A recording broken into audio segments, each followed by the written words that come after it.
Next रायगा Krishnaiah. ये कहना चाह रहे थे ऐसा कोई सगा नहीं। अब आपको आपकी बात रेस्पेक्टेड चेयरमैन नहीं आएगी। कितने मिनट है? यस। అమరావతి ఆంధ్రప్రదేశ్ రాజధానిగా ఉండడాన్ని మేము పూర్తిగా సమర్థిస్తున్నాం. అయితే ఈ విషయం లోపల ప్రభుత్వం తీసుకున్న నిర్ణయం అటు ప్రజల లోపల అన్ని పార్టీల లోపల పాజిటివ్గా ప్రజల అభిప్రాయాలను ప్రజల అభివృద్ధిని దృష్టిలో పెట్టుకొని ఆలోచించవలసిన సమయం ఉంది. దీన్ని రాజకీయ కోణంలో చూడకుండా ప్రజలందరికీ ఈ ప్లేస్ అమరావతి ఒకప్పుడు ఉమ్మడి రాష్ట్రంలో కూడా విజయవాడ సెకండ్ రాజధాని అనేవాళ్ళు, గుంటూరు రాజకీయ రాజధాని అనేవాళ్ళు. అట్లాంటి పరిస్థితుల్లో అందరికీ రాష్ట్రానికి మధ్యలో ఉన్నందున దీనిని అమరావతిని రాజధానిగా చేయడం మొత్తం ఆంధ్రప్రదేశ్ ప్రజలందరికీ ఆమోదయోగ్యంగా ఉంటుంది. అన్ని రంగాల లోపల రాకపోకలకు కానీ, పాలన సౌలభ్యం కానీ, ప్రభుత్వ అభివృద్ధి సంక్షేమ కార్యక్రమాలకు కానీ, అసెంబ్లీకి కానీ అందరికీ అభివృద్ధి ఉంటుంది. ఈ అన్ని అంశాలను దృష్టిలో పెట్టుకొని ప్రధానమంత్రి నరేంద్ర మోడీ శంకుస్థాపన చేశాడు. దీన్ని అందరూ అన్ని వర్గాల ప్రజలు దాన్ని ఆమోదిస్తున్నారు. కాబట్టి దీన్ని ఈ బిల్లును పూర్తిగా సమర్థిస్తున్నాం.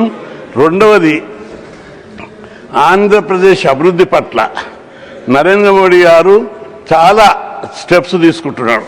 ఒకవైపు విశాఖపట్నం ఇప్పటికే 3-4 సార్లు పోయాడు. దాన్ని ఒక హబ్గా, కంప్యూటర్ హబ్గా, విజ్ఞాన ఖనిగా మార్చడానికి దాన్ని ఒక పెద్ద ఎత్తున అక్కడ లక్షల కోట్ల రూపాయలు, వేల కోట్ల రూపాయలు తెచ్చి ఆ ప్రాంతాన్ని అభివృద్ధి చేయాలని అనేక కార్పొరేట్ సంస్థలను అక్కడ ఆహ్వానిస్తున్నాడు. అదేవిధంగా విజయవాడ ప్రాంతంలో కూడా ఈ ప్రాంతం అభివృద్ధి చెందాలని చెప్పి ఆహ్వానిస్తుడు. అమరావతి వేదభూమి, అమరావతి ఓ గొప్ప తాత్విక భూమి, ఆధ్యాత్మిక క్షేత్రం. అది అక్కడ బౌద్ధము, శైవము, వైష్ణవము అలరాడినటువంటి తపోభూమి. అట్లాంటి పవిత్ర భూమిలో రాజధాని తప్పనిసరి వర్ధిల్లుతుంది. అక్కడి ప్రజలకు, ఆంధ్రప్రదేశ్ ప్రజలందరికీ కూడా సుభిక్షంగా అది ఉపయోగపడుతుంది, అందరికీ ఆమోదయోగ్యం కూడా. అట్లాంటి దాన్ని మనం అందరం కూడా పూర్తిగా సమర్థించవలసిన అవసరం ఉంది.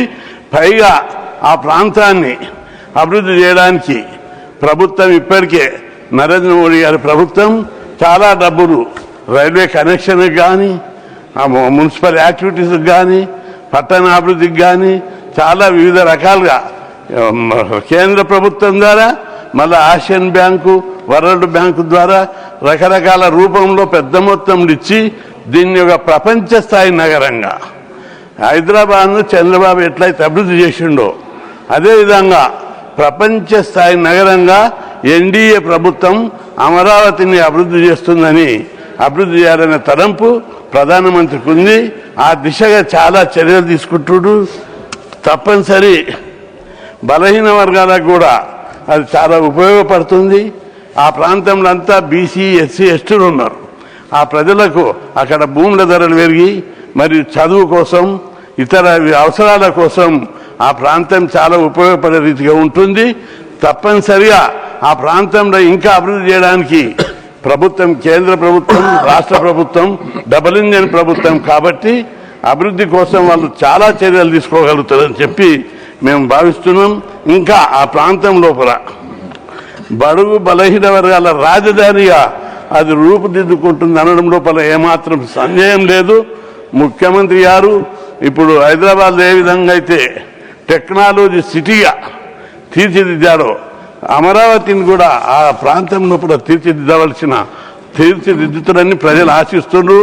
ప్రత్యేకంగా ఐటీ కంపెనీలు తీసుకురావడం, అక్కడికి అనేక ప్రైవేట్ పెద్ద కార్పొరేట్ సంస్థలను తీసుకొచ్చి అనేక నిరుద్యోగ యువతకు ఉద్యోగ అవకాశాలు కల్పించి ఆ ప్రాంతం యొక్క అభివృద్ధికి రైల్వే కనెక్షన్ను, రోడ్ కనెక్షన్ను, ఇంకా అనేక రకాలుగా అభివృద్ధి చేయడానికి సన్నాహాలు చేస్తున్నారు.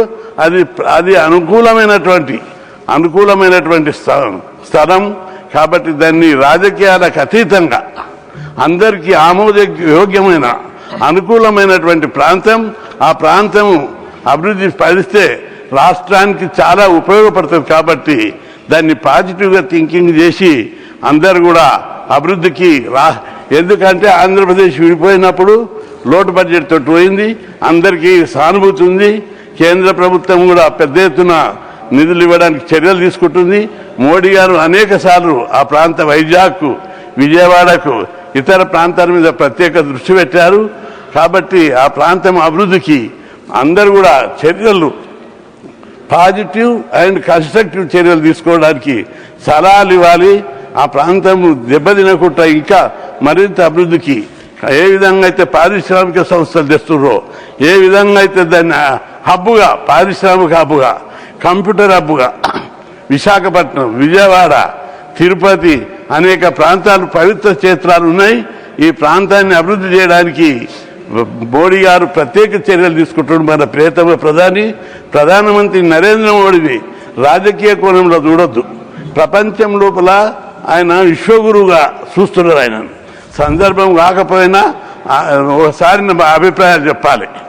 ఆయనను చాలామంది బీసీ, ఓబీసీ అని చెప్పి చేశారు. ప్రపంచం లోపల రాజకీయాల్లో అవినీతిని ప్రక్షాళన చేయాలని, రాజకీయాలలో స్వచ్ఛత కల్పించాలని, ఆయనకు ఇల్లు లేదు, ఊరు లేదు, సంసారం లేదు, ఆస్తి లేదు. ఓ గొప్ప ఆదర్శవంతమైనటువంటి ప్రధాని మన దేశానికి రావడం అదృష్టం. ఆ కోణంలో చూసి అందరం భారతదేశాన్ని అగ్రదేశంగా, అభివృద్ధి చెందే దేశంగా కావడానికి పోరాడాలి తప్ప రాజకీయ కోణం ఇప్పటికే మనకు అగ్రదేశంగా రూపొందడానికి చాలా ఆలస్యమైంది. ఇంకా దీన్ని మనం రాజకీయ కోణంలో చూసి ప్రతివిమర్శలు చేసి డెవలప్మెంట్ కాదు. ఈ దేశంలో ఇంకా దాదాపు 50% ప్రజలు పేదరికంలో ఉన్నారు. మెయిన్గా ఎస్సీ, ఎస్టీ, బీసీ వర్గాలు చదువుకు, విద్యకు, ఉద్యోగానికి, ఉపాధికి దూరంగా ఉన్నారు. ఒకసారి స్వామి వివేకానందుడే ఆకలి లేని దేశంగా, అజ్ఞానం లేని దేశంగా భారతదేశాన్ని అగ్రదేశంగా రూపుదిద్దాలని కలలు కన్న అనేక మంది మహానుభావులు ఈ దేశంలో పిట్టి పెరిగారు. అట్లాంటి దేశంగా భారతదేశాన్ని ప్రపంచంలోనే గుర్తింపు పొందేటటువంటి విధంగా రూపుదిద్దుకోవడానికి మనం పాటుపడాలి. ఆ దిశగా నరేంద్ర మోడీ ప్రభుత్వం కృషి చేస్తుంది. రాజకీయాల్లో అవినీతి లేని రాజకీయాలుగా తీర్చిదిద్దడానికి అనేక చర్యలు తీసుకుంటుంది. ఇప్పటికే అనేక రాష్ట్రాలకు ముఖ్యమంత్రులు ఇచ్చిన వాళ్ళు క్లీన్ ఇమేజ్, ఎలాంటి మరకలేని వాళ్ళను ముఖ్యమంత్రులుగా పెడుతూ ఎగ్జాంపుల్గా నిలిచారు. రాజకీయంగా కొంత ఎదురు సమస్యలు ఉన్నా, అనేక అవాంతరాలు ఎదురవుతున్నా రాజకీయాలను ప్రక్షాళన చేయాలి అనే దృఢ నిశ్చయంతో ముందుకు సాగుతున్నాడు. కాబట్టి ఆ దిశగా ఆంధ్రప్రదేశ్ మీద కూడా ప్రత్యేక దృష్టి పెడుతున్నాడు.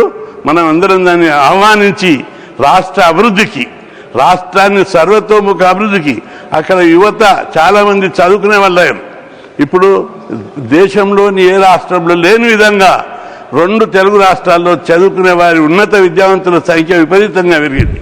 అనేక పోరాటాలు చేసి అక్కడ హాస్టల్ పెట్టించడం, గురుకులాలు పెట్టించడం, అదేవిధంగా ఫుల్ ఫీజు రియంబర్స్మెంట్ పెట్టించడం. దాని మూలంగా ఓ గుడిసెలు పుట్టినలు కూడా ఉన్నత విద్య చదువుకుంటారు. ఈరోజు 2 తెలుగు రాష్ట్రాలల్లో లేబర్ కూడా దొరుకుతలేరు. రోడ్ లేచే దగ్గర, అపార్ట్మెంట్ కట్టే దగ్గర అనేక చోట్ల లేబర్ దొరుకుతలేరు. అట్లా లేబర్ దొరికినటువంటి రాష్ట్రంగా 2 తెలుగు రాష్ట్రాలు డెవలప్ అవుతున్నాయి చదువు లోపల. కాబట్టి ఆ రాష్ట్రాన్ని దేశంలోనే ఆదర్శవంతంగా రాష్ట్రంగా రూపుదిద్దడానికి అనేక చర్యలు గత ప్రభుత్వాలు తీసుకున్నాయి. కాబట్టి అక్కడ అనేక పోరాటాలు బలహీన వర్గాలలో జరుగుతుంది. ఆ విషయాన్ని గ్రహించి ప్రధానమంత్రి గారు ప్రత్యక్షంగా దేశంలోని అన్ని ప్రాంతాల లోపల బలహీన వర్గాలు చదువుకోవాలి. చదువు ద్వారానే పేద ప్రజలు అభివృద్ధి చెందుతారు. చదువు ఒక్కటే ఈ భారతదేశాన్ని సమర్థవంతమైనటువంటి గొప్ప వికసిత భారత్గా తీర్చిదిద్దుతుందని కేంద్ర ప్రభుత్వం కూడా అనేక చర్యలు తీసుకుంటుంది. అదేవిధంగా ప్రధానమంత్రి గారు తప్పనిసరిగా ఆంధ్రప్రదేశ్ మీద మరిన్ని ఇప్పటికే కొన్ని సూచనలు ఇచ్చినాం, మరిన్ని సూచనలు కూడా ఇచ్చి ఆ ప్రాంతం అభివృద్ధి కోసం మనం అందరం ఉమ్మడిగా రాజకీయాలకు అతీతంగా అందరూ కూడా ఆ ప్రాంతంలో విద్యావంతులకు ఉద్యోగాలు, ఉపాధి అవకాశాలు, ఫ్యాక్షనిజం ఇప్పటికే దాదాపు తగ్గిపోయింది. అదేవిధంగా ఆంధ్రప్రదేశ్ ఒకప్పుడు అన్నపూర్ణ, ప్రపంచ దేశాలకే అక్కడి నుంచి రైస్ పోయింది. అట్లాంటి దేశంలో అట్లాంటి రాష్ట్రంలో ఇంకా డెవలప్ చేసుకోవాల్సినటువంటి అవసరం ఉంది. కాబట్టి ఆంధ్రప్రదేశ్ డెవలప్ కావడానికి, అమరావతిని ఇంకింత డెవలప్ చేయడానికి ఆ ప్రాంతంలో విద్యా సంస్థలు, అదేవిధంగా హాస్టళ్లు, గురుకుల పాఠశాలలు పెట్టి ఆ ప్రాంతం లోపల, పవిత్ర భూమి లోపల మరింత ముందుకు తీసుకుపోవడానికి చర్యలు తీసుకోవడానికి మరిన్ని సూచనలు ప్రభుత్వంకు సలహాలు ఇస్తే బాగుంటుంది. ఆ ప్రాంతం మరింత అభివృద్ధి చేయడానికి బలహీన వర్గాలకు, ప్రత్యేకంగా బీసీలకు, ఎస్సీలకు, ఎస్టీలకు, అగ్రకులాల్లోని పేదలకు అందరికీ ఆ ప్రాంతం లోపల విద్యా సంస్థలను, వసతి గృహాలను, గురుకుల పాఠశాలలను, కోచింగ్ సెంటర్లను, అదే స్టడీ సర్కిళ్లను పెట్టినట్టయితే ఆ ప్రాంతం మరింత అభివృద్ధి చెందడానికి అవకాశం ఉంటుంది. ఆ దిశగా అందరూ సలహాలు ఇవ్వాలి.